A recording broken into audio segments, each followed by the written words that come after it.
So hello dear students, welcome to this session of ICT virtual classroom. ICT virtual classroom के इस session में आप सभी का एक बार फिर से स्वागत है। मेरा नाम है Rajesh Chamola, teacher physics ICT virtual classroom Dehradun से। और इस सेशन में हम लोग बात करने वाले हैं क्लास 12 के फिजिक्स सब्जेक्ट को, कक्षा 12 विषय भौतिकी विज्ञान को। आई होप आप सबके सब फिट फाइन हेल्दी होंगे, बिल्कुल रेडी होंगे क्लास के लिए। सो चलिए आज की क्लास को करते हैं स्टार्ट और चलते हैं स्मार्ट बोर्ड की स्क्रीन पर। आप लोग अपना ध्यान स्क्रीन पर बनाकर रखिएगा। जो बच्चे बैठे नहीं अब तक अपनी सीट्स ले लीजिए, जो बैठ चुके हैं अपनी कॉपी पेन निकाल लीजिए। चलिए आज की क्लास को करते हैं हम स्टार्ट और चलते हैं स्मार्ट बोर्ड की स्क्रीन पर। तो चलिए डियर स्टूडेंट्स, आज की क्लास को करते हैं स्टार्ट। हम समझ रहे थे सेल को और ईएमएफ को। आज की क्लास में हम लोग कुछ और पॉइंट्स को समझने के ऊपर ध्यान देते हैं। हमने बात करी थी जब आप मार्केट से एक सेल लेके आते हैं, एक नया सेल लेके आते हैं, तो उस वक्त जो इस पे जो वैल्यू लिखी होती है या फिर उस वक्त इसके सिरों के बीच जो विभवांतर होता है उसे हम ईएमएफ नाम देते हैं। जब आप इस सेल को परिपथ में लगाते हैं, परिपथ मतलब आप सपोज एक नया सेल लेके आए, ठीक है, और आपने उसको रेडियो में इंस्टॉल कर दिया या फिर रिमोट में इंस्टॉल कर दिया, तो उस वक्त इसके विभव में जो है कमी आ जाती है। और जो उस वक्त इसका विभव होगा, है ना, इसके सिरों के बीच, उसे हम कहेंगे टर्मिनल विभव, टर्मिनल विभव, टर्मिनल वोल्टेज। ठीक है, तो ये बातें हमने समझी थी। और क्यों आती है ये कमी, हमने ये भी बात करी थी। सेल का जो पदार्थ है, सेल के अंदर जो पदार्थ उपस्थित है,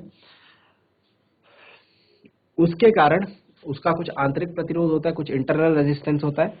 वो भी क्या काम करता है, वो भी काम करता है सेल के जो विभव है उसके मान को गिराने में। चलिए, सो ईएमएफ के बाद हम लोग बात करेंगे इंटरनल रेजिस्टेंस। सपोज ये एक सेल है, सपोज ये क्या है, एक सेल है, ठीक है। और जब हम इस सेल को तोड़ करके देखते हैं तो इसके अंदर पूरा एक ब्लैक ब्लैक जो है सब्सटेंस हमको देखने को मिलता है, ठीक है।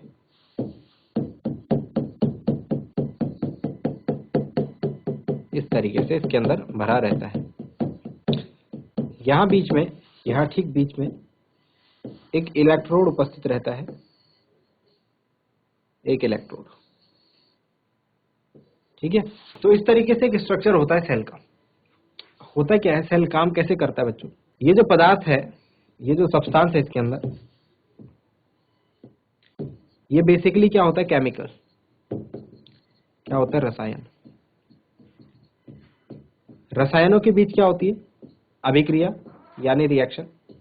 अब अगर आप केमिस्ट्री थोड़ा पढ़ी होगी आपने, है ना, केमिस्ट्री जानते होंगे, या फिर नहीं भी जानते तो कोई समस्या नहीं है। केमिस्ट्री केमिकल रिएक्शंस में एक रिएक्शन होती है, एक अभिक्रिया ऐसी होती है जिसे हम कहते हैं ऊष्माक्षेपी अभिक्रिया।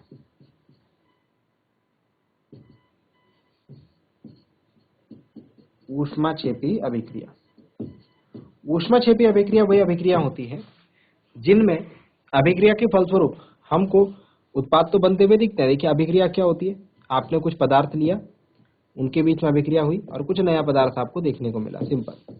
लेकिन कुछ अभिक्रिया ऐसी होती है जिनमें अभिक्रिया के फलस्वरूप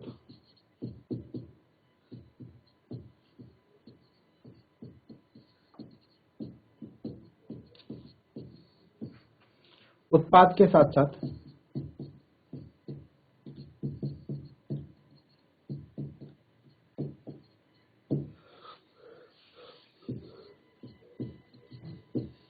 ऊष्मा भी उत्सर्जित होती है। ऐसी अभिक्रियाएं जिनमें अभिक्रिया के फलस्वरूप उत्पाद के साथ साथ ऊष्मा भी उत्सर्जित होती है, ऊष्माक्षेपी अभिक्रियाएं कहलाती है। इसे नोट डाउन कीजिए।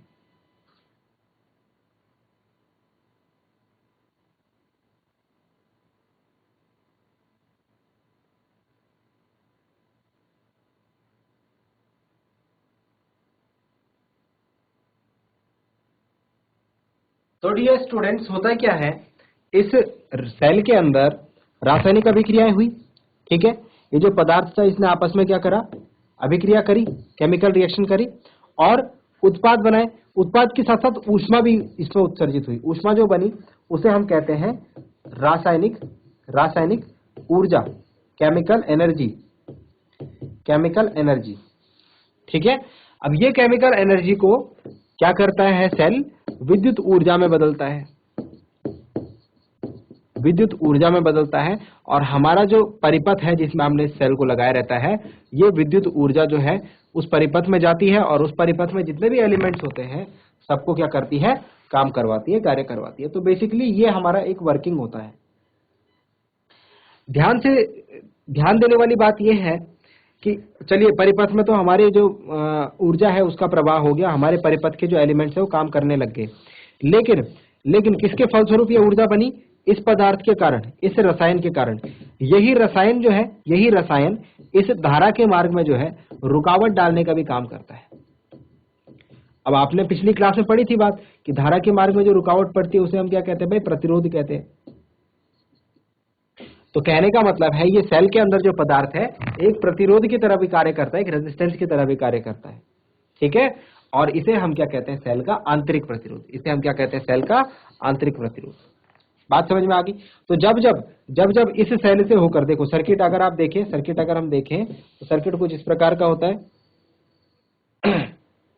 एक बेसिक सर्किट बना रहा हूं, एक विद्युत परिपथ जिसमें एक प्रतिरोध लगा हुआ है। ठीक है, और यहां पर क्या है, ये सेल लगा हुआ है। ठीक है, और ये कुंजी लगी हुई। जैसे स्विच ऑन करेंगे, अभी स्विच ऑन नहीं है, अभी क्या है, परिपथ में कोई धारा नहीं है, कोई धारा नहीं। तो अभी जो ये सेल का विभव होगा ना, वोल्टेज V बराबर, इसको हम क्या कहेंगे, EMF। ये क्या होगा, अभी हम इसको क्या कहेंगे, EMF। ध्यान से समझना इस बात को, एक छोटा सा अंतर है बस। दोबारा क्या करते हैं, दोबारा से परिपथ देखते हैं हम। अब की बार मैंने क्या करा, परिपथ में ये स्विच को ऑन कर दिया, कुंजी क्या हो गई, ऑन हो गई, स्विच ऑन हो गया। ये क्या है, ऑफ है। तो यहां पर धारा प्रवाहित होगी, ये धन टर्मिनल है, ऋण टर्मिनल है। तो धारा की जो दिशा होगी वो कुछ ऐसी होगी, यहां से विद्युत धारा प्रवाहित होते हुए इधर से इधर को जाएगी, है ना। तो धारा आई सपोज इसमें प्रवाहित हो रही है। ठीक है, तो यहां पर जो वोल्टेज होगा, यहां पर जो वोल्टेज होगा उसे हम कहेंगे टर्मिनल वोल्टेज, उसे हम कहेंगे टर्मिनल विभवांतर।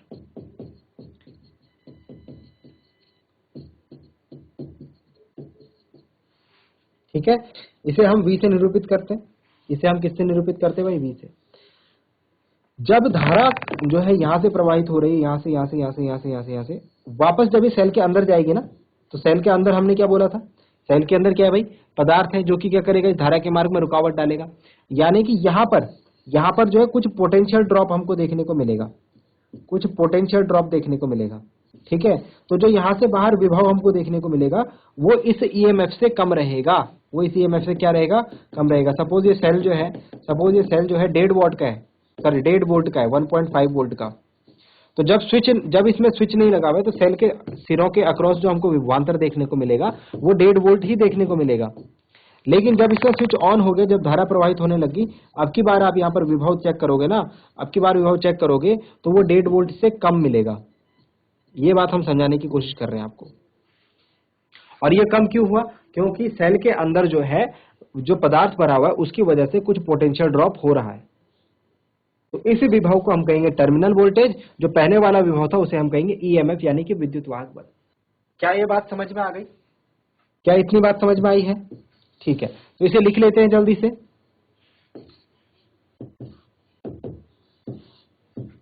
इसलिए इसे लिख लेंगे बच्चों। हमने क्या बात करी, इंटरनल रेजिस्टेंस क्या होगा, सेल के पदार्थ के कारण धारा के मार्ग में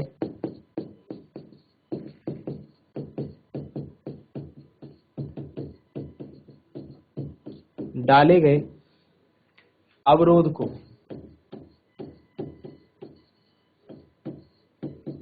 सेल का आंतरिक प्रतिरोध कहते हैं। सेल के पदार्थ के कारण धारा के मार्ग में डाले गए अवरोध को सेल का आंतरिक प्रतिरोध कहते हैं। ठीक है, इसे हम स्मॉल r से निरूपित करते हैं, इसे हम स्मॉल r से निरूपित करते हैं। मात्रक इसका वही होगा जो कि प्रतिरोध का होता है, ओम। अच्छा, आपके लिए क्वेश्चन है, क्या आप मुझे प्रतिरोध की विमा बता सकते हैं, क्या आप मुझे प्रतिरोध की विमा बता सकते हैं? कोई भी एक स्टूडेंट? चलिए, तो ये आपके लिए रहेगा होमवर्क। आपको क्या करना है, प्रतिरोध की विमा जो है वो फाइंड आउट करनी है। फिलहाल हम चलते हैं आगे के पॉइंट पर। इंटरनल रेजिस्टेंस के बाद हम लोग नेक्स्ट पॉइंट देखते हैं जो कि है टर्मिनल वोल्टेज।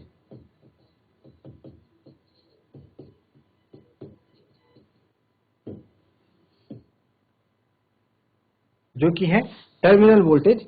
टर्मिनल विभव जो है ये क्या होगा, आप लिखेंगे सेल के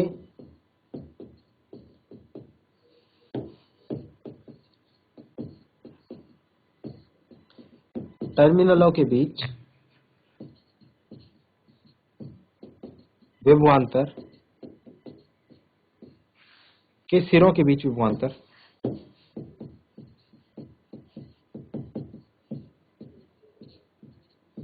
जब कि उससे होकर कोई धारा प्रवाहित, जबकि उससे होकर कोई धारा प्रवाहित हो। अगर धारा प्रवाहित नहीं हो रही तब अगर विभवांतर निकलेंगे तो तब वो ईएमएफ हो जाएगा। वो क्या हो जाएगा, ईएमएफ हो जाएगा। ये सिंपल सी भाषा में हम लोग इसको ऐसे समझ सकते हैं। ठीक है, इसे हम कैसे रिप्रेजेंट करते हैं, इसे हम रिप्रेजेंट करते हैं V से। तो अभी क्या सीखा हमने, हमने क्या क्या चीजें सीखी एक बार लिखेंगे। हमने देखा V क्या होता है भाई, टर्मिनल वोल्टेज। E क्या होता है, ईएमएफ। I क्या होता है, परिपथ में प्रवाहित विद्युत धारा। और R क्या होता है, आंतरिक प्रतिरोध। इन प्रतीकों के अर्थ लिख लेंगे। V क्या होता है भाई, टर्मिनल वोल्टेज। ये इसकी क्या डेफिनेशन है हमने पढ़ ली। E क्या होता है, ईएमएफ, विद्युत वाहक बल। I क्या होता है, I होती है परिपथ में प्रवाहित विद्युत धारा। R क्या होता है, R होगा सेल का आंतरिक प्रतिरोध। किसका, सेल का आंतरिक प्रतिरोध। इनके बीच में एक रिलेशन होता है, इनके बीच में एक रिलेशन होता है जो कि होता है V is equal to E minus I R. जो कि होता है V is equal to E minus I R. V is equal to E minus I R. V is equal to E minus I R. चलिए, इसके अलावा note करके लिखेंगे। ये तो वोल्टेज तब हो गया जब किसी परिपथ में जो है सेल लगा हुआ है हमारा। जब हम किसी सेल को चार्ज कर रहे हैं, जब हम किसी सेल को चार्ज कर रहे हैं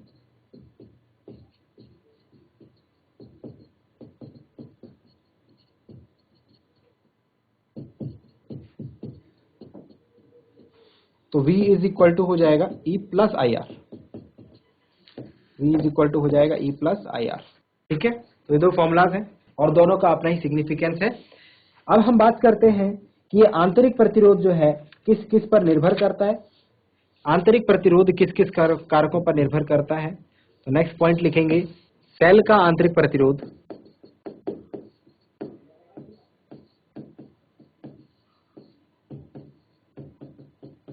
किससे रिप्रेजेंट करते हैं भाई, इसको स्मॉल r से।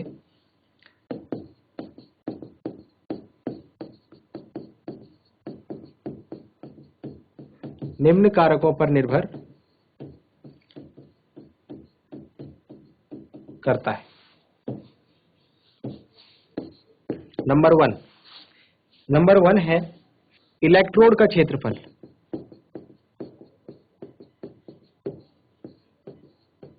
Area of electrode.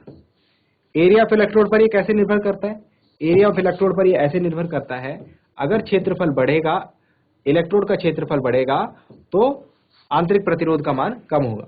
इलेक्ट्रोड का क्षेत्रफल बढ़ेगा तो आंतरिक प्रतिरोध का मान कम होगा। नेक्स्ट ये किस पर डिपेंड करता है,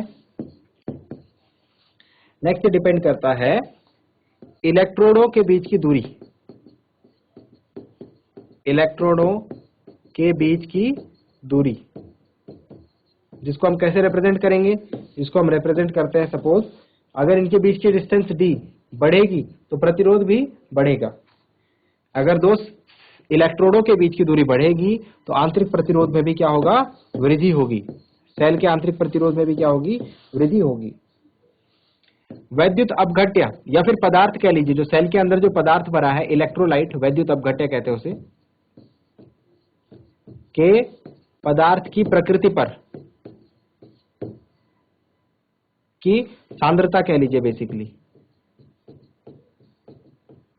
अगर जो वैद्युत अपघट्य हमने पढ़ा है उसका कंसंट्रेशन बढ़ रहा है, वो ज्यादा सांद्र है, अगर उसकी सांद्रता बढ़ेगी तो आंतरिक प्रतिरोध भी बढ़ेगा। और एट लास्ट आंतरिक प्रतिरोध जो है निर्भर करता है तापमान पर, टेम्परेचर पर। अगर तापमान बढ़ेगा तो आंतरिक प्रतिरोध को क्या होना चाहिए, बढ़ना चाहिए, घटना चाहिए। सोचिए, टेम्परेचर अगर बढ़ेगा तो आंतरिक प्रतिरोध क्या होगा, घटेगा। तो ये हैं वो चार कारक जिन पर किसी सेल का आंतरिक प्रतिरोध जो है वो निर्भर करता है। क्या यहां तक समझ में आया है?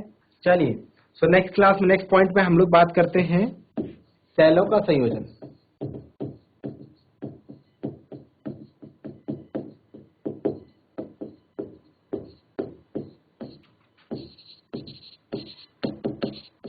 Combination of cells. Combination of cells, सेलों को दो तरीके से जोड़ा जा सकता है। अच्छा, एक सेल को हम कैसे रिप्रेजेंट करेंगे, देखो भाई, नोट करके लिखेंगे। अब से हम एक सेल को ऐसे निरूपित करेंगे, सेल का निरूपण किसी परिपथ में एक सेल को कैसे लगाएंगे भाई, देखो ये रहेगा सेल और उसके साथ में छोटा सा ही प्रतिरोध भी लगाएंगे। ये क्या होगा, सेल का आंतरिक प्रतिरोध। समझ में आ रहा है? ढंग से देखते, देखो ये रहा हमारा सेल और इसके साथ में छोटा सा प्रतिरोध, ये क्या है, इसका आंतरिक प्रतिरोध। तो ये हो गया हमारा सेल, पॉजिटिव और नेगेटिव टर्मिनल, और ये उसका छोटा सा प्रतिरोध जो है इसका आंतरिक प्रतिरोध। तो किसी भी सेल को अगर हम निरूपित करेंगे तो उसको हम इस प्रकार से बनाएंगे। कैसे बनाएंगे? इस प्रकार से बनाएंगे, यहाँ पर जो है उसके साथ एक छोटा सा प्रतिरोध लगा रहेगा जो कि उसका आंतरिक प्रतिरोध रहेगा। ठीक है, तो अब सेलों का संयोजन देखते हैं। सेलों को हम दो प्रकार से संयोजित कर सकते हैं भाई किसी परिपथ में। सेलों का संयोजन जो है दो प्रकार से संभव है। मैं पहले प्रकार की बात कर रहा हूं अभी फिलहाल। पहला जो संयोजन है वो होगा श्रेणी क्रम संयोजन, वो होगा श्रेणी क्रम संयोजन, series combination. Series combination, series combination में क्या होगा, सेलों का संयोजन में सीरीज कॉम्बिनेशन में क्या होगा, एक सेल जो है, एक सेल ये रहा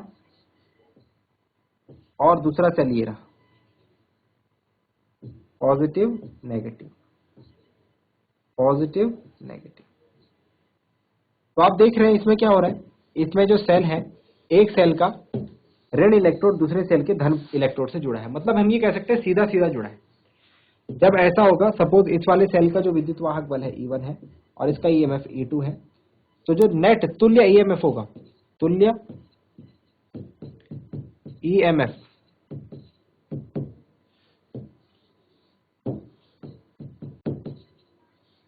किससे रिप्रेजेंट करेंगे, सपोज तुल्य EMF को हम E इक्विवेलेंट से। तो इस केस में क्या करेंगे, दोनों को सीधा सीधा जोड़ देंगे, दोनों को सीधा सीधा जोड़ देंगे।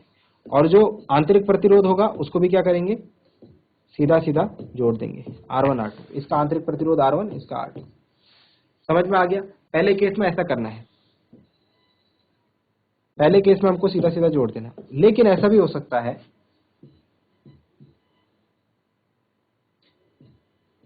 एक सेल दूसरे सेल के साथ इस प्रकार से जुड़ा हो, ये भी सीरीज कॉम्बिनेशन है। एक सेल दूसरे सेल के साथ कुछ इस प्रकार से जुड़ा हो, ये भी सीरीज कॉम्बिनेशन है। ये धन इलेक्ट्रोड है, ये ऋण इलेक्ट्रोड, ये ऋण इलेक्ट्रोड, धन इलेक्ट्रोड। इसमें देखिए नेगेटिव टू नेगेटिव जुड़ा है। इसमें कैसे जुड़ा है सेल, नेगेटिव टू नेगेटिव। तो सपोज E1 E2 इनका EMF है, R1 R2 इनका आंतरिक प्रतिरोध है। तो E इक्विवेलेंट कैसे निकालेंगे, E इक्विवेलेंट इस वाले केस में, इस वाले केस में E इक्विवेलेंट निकालेंगे E1 माइनस E2 करके। ध्यान रहेगा? तो पहले वाले केस में, ए वाले केस में हम लोग क्या करेंगे, ए वाले केस में हम इसको सीधे प्लस कर देंगे और बी वाले केस में इसको सीधा माइनस कर देंगे। समझ में आ गई है बात? दूसरा जो संयोजन है, दूसरा जो संयोजन होता है वो होता है समांतर क्रम संयोजन। दूसरा जो संयोजन होता है वो होता है समांतर क्रम संयोजन। परंतु पहले संयोजन के हम कुछ क्या कर लेते हैं, क्वेश्चंस कर लेते हैं, कुछ क्या कर लेते हैं, क्वेश्चंस कर लेते हैं। ठीक है, अब एक क्वेश्चन देखिए, उसमें सेलों को ऐसे जोड़ा गया है, ध्यान से देखना। 6 वोल्ट 4 वोल्ट और 3 वोल्ट, 1 ओम, 2 ओम, 1 ओम। चलिए, तो इसका जो नेट ईएमएफ होगा वो कितना आएगा? इसका नेट ईएमएफ कैसे निकालेंगे? वही चीज, कैसे जुड़े हैं भाई? ये ऐसे जुड़े हैं, नेगेटिव टू पॉजिटिव। देखो, इसका नेगेटिव इसके पॉजिटिव, इसका नेगेटिव इसके पॉजिटिव। कौन सा वाला केस लेंगे? ए वाला केस लेंगे, मतलब ऐसे निकलेगा तुल्य ईएमएफ। ठीक है, तो EQ बराबर EQ बराबर इक्विवेलेंट तुल्य EMF E1 plus E2 plus E3। E1 E2 E3 कितना है? 6 प्लस 4 प्लस 3, तो कितना आ जाएगा भाई? 13 वोल्ट, 13 वोल्ट। ठीक है, 13 वोल्ट। और R इक्विवेलेंट कैसे निकालेंगे? R इक्विवेलेंट मैंने बताया था, आंतरिक प्रतिरोध का तुल्य प्रतिरोध, तीनों को सीधा जोड़ देना है, 2 और 1 3 और 1 4 ओम। तो इसका जो तुल्य प्रतिरोध, तुल्य परिपथ, जो इक्विवेलेंट सर्किट बनेगा ना, वो कुछ ऐसा बनेगा। ध्यान से देखना, इसका तुल्य प्रतिरोध, तुल्य ईएमएफ कितना आया था? ये आया था 13 वोल्ट। तो ये 13 वोल्ट का सेल रहेगा और ये 4 ओम का प्रतिरोध रहेगा। समझ में आया है? इस तरीके से आपको क्वेश्चन जो है करने, इतने आसान तरीके से क्वेश्चन आपके हो जाएंगे। एक और क्वेश्चन देते हैं आपको, आई होप आपने नोट डाउन कर लिया हो। एक और क्वेश्चन देते हैं आपको। इसमें हम क्या कर रहे हैं, ये वाला जो सेल है इसमें, इसके हम ध्रुवता को, पोलैरिटी को उल्टा कर देते हैं, रिवर्स कर देते हैं। इसकी पोलैरिटी को क्या कर देते हैं? रिवर्स कर देते हैं। अब की बार क्या होगा? तो जरा ध्यान देने वाली बात ये है, थोड़ा सी जो ध्यान देने वाली बात है वो ये है कि यहाँ पर हम जैसा कि देख पा रहे हैं, ये ऋण इलेक्ट्रोड धन इलेक्ट्रोड से जुड़ा है, ये ऋण इलेक्ट्रोड ऋण इलेक्ट्रोड से जुड़ा है। तो ऊपर वाले में तो ये वाला फॉर्मूला लगेगा, नीचे वाले में ये वाला फॉर्मूला लगेगा, मतलब दोनों में अलग अलग फॉर्मूला लगेगा। तो मैं फाइनली आपको मिला करके जो ई इक्विवेलेंट निकालेगा वो कैसे निकालेंगे भाई? 6 वोल्ट और 4 वोल्ट तो प्लस होंगे, लेकिन 3 वोल्ट क्या होगा? माइनस होगा। ठीक है, 6 प्लस 4 क्या होंगे? प्लस होंगे, लेकिन 3 क्या होगा? माइनस होगा। क्यों? क्योंकि देखो यहाँ पर पोलैरिटी जो है वो कैसी है? अपोजिट हो चुकी है। नेगेटिव जो है नेगेटिव से जुड़ा है, इस बात का ध्यान रखना है। 6 और 4 10, 10 में से 3 गए 7 वोल्ट। तुल्य जो ईएमएफ आया है वो 7 वोल्ट का आया है। ठीक है, और आर इक्विवेलेंट अगर निकालेंगे तो कितना? 1 प्लस 2 प्लस 1, दैट इज 4 ओम। देखो, आर इक्विवेलेंट पे कोई फर्क नहीं पड़ेगा, ये बात ध्यान रखनी है, जैसे कि आप यहाँ पर देख भी पा रहे होंगे। तो जो हमारा तुल्य सेल बना है उसका ईएमएफ 7 वोल्ट है, और जो प्रतिरोध है, आंतरिक प्रतिरोध, वो 4 ओम है। बात समझ में आ गई है? बात समझ में आई है? चलिए, यहाँ पर आपको तुल्य सेल बनाते हुए एक छोटा सा ध्यान देना है, एक छोटे से पॉइंट पर ध्यान देना है। ठीक है, इंपॉर्टेंट नोट है, इस पर ध्यान देना। जैसे सपोज 2 सेल लगे हुए, ठीक है, अब ये सपोज 7 वोल्ट का है और ये 3 वोल्ट का है। आप इनका तुल्य ईएमएफ तो निकाल लोगे, जो भी कर लोगे, है ना। जो आप इनका इक्विवेलेंट रेजिस्टेंस बनाओगे आंसर में, दोनों को मिलाकर के एक बनाएंगे ना, तो वो किसकी तरह बनाओगे? इसकी तरह बनाओगे या इसकी तरह बनाओगे? इसकी तरह, जो ज्यादा होगा उसकी तरह बनाएंगे। ठीक है, अब सपोज यहाँ पर ऐसा रहता, इस क्वेश्चन में ही सपोज ऐसा रहता कि 6 वोल्ट का 6 वोल्ट ये रहता। ठीक है, जैसे सपोज यहाँ पर बताया था मैं आपको, 6 वोल्ट ये रहता। ठीक है, और ये दोनों रहते 4 वोल्ट और 3 वोल्ट के। ठीक है, तो हम क्या करते? माइनस कर देते, है ना।